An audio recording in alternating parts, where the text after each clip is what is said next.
협정의 계약 기간이 50년이라고 합니다. 이는 사실상 원전 주권을 박탈당한 것입니다. 한국 산자부와 한수원, 한전이 스스로 종신 노예 문서에 서명한 꼴입니다. 여당은 돌연 이를 불공정 계약이라며 정치적 선동을 가하고 있습니다. K원전의 마이너스보다 플러스가 훨씬 더 큰 계약이 될 것으로 전망이 됩니다.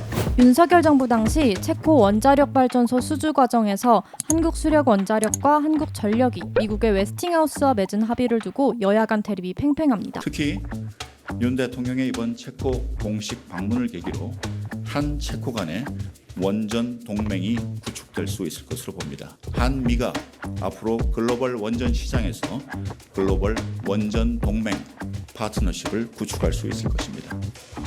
불공정 굴욕 합의라는 여당과 K원전의 새로운 기회를 연 것이라는 야당. 누구의 말이 맞는 걸까요? 이슈 플러스가 짚어봤습니다.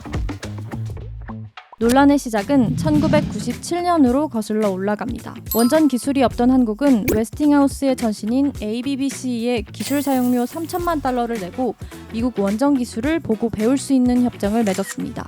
한국형 원전이라 불리는 APR 1400의 기반도 이때 만들어졌죠. 협정의 유효기간은 10년.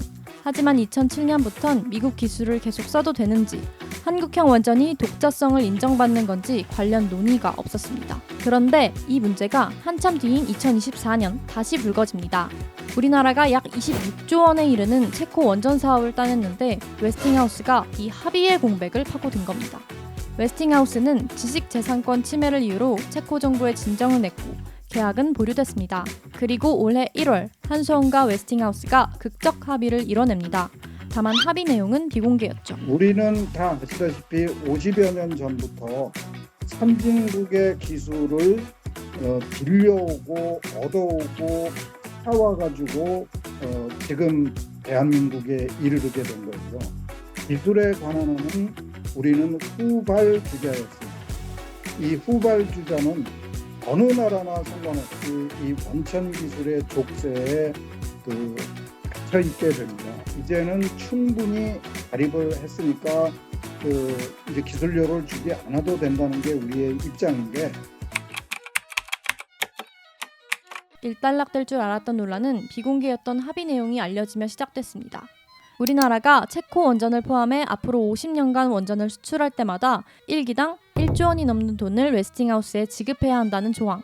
체코 두코바니 원전 1기의 사업비가 13조 원임을 감안했을 때 전체 사업비의 약 10%를 일종의 로열티로 웨스팅하우스에 주는 셈입니다. 이를 두고 비용과 기간이 과도하다는 비판, 혹은 그 반대로 무리가 아니다라는 옹호가 동시에 나왔습니다.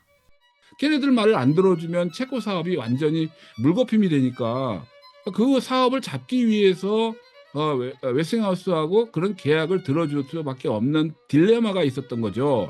게다가 지난 정부에서는 이 체코 사업을 우리가 수주하는 걸 사활을 걸었잖아요.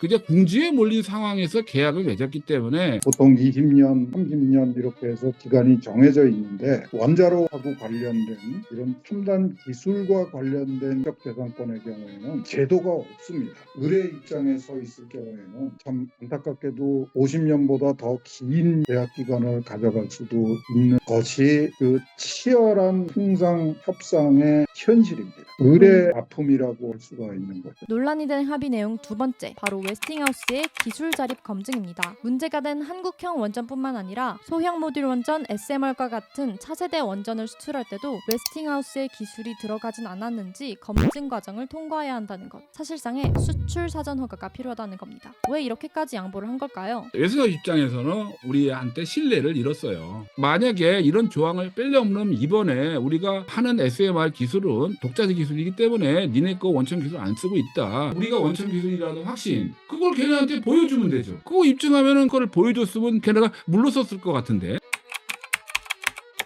합의문에는 또 한수원이 원전 수주 활동을 할 수 있는 국가와 할 수 없는 국가가 담긴 것으로 전해졌습니다. 유럽 등에서 사실상의 수주 활동을 포기하는 내용입니다. 실제로 합의 이후 한수원은 유럽의 여러 국가에서 철수했습니다. 원전 수주에 공을 들이던 폴란드에서도 말입니다. 웨스팅하우스와의 계약이 미국 시장 진출의 기회가 될 수 있다는 긍정적인 평가도 나옵니다. 미국이 2050년까지 원전 300기를 짓는 원전 르네상스를 선포한 만큼 웨스팅하우스의 협력 파트너로서 미국 시장을 노려볼 수 있다는 겁니다. It's a huge day for the nuclear industry. Mark this day on your calendar. President Trump here today has committed to energy dominance. 실제로 한수원과 웨스팅하우스가 조인트 벤처 설립을 논의해온 것으로 전해졌고요.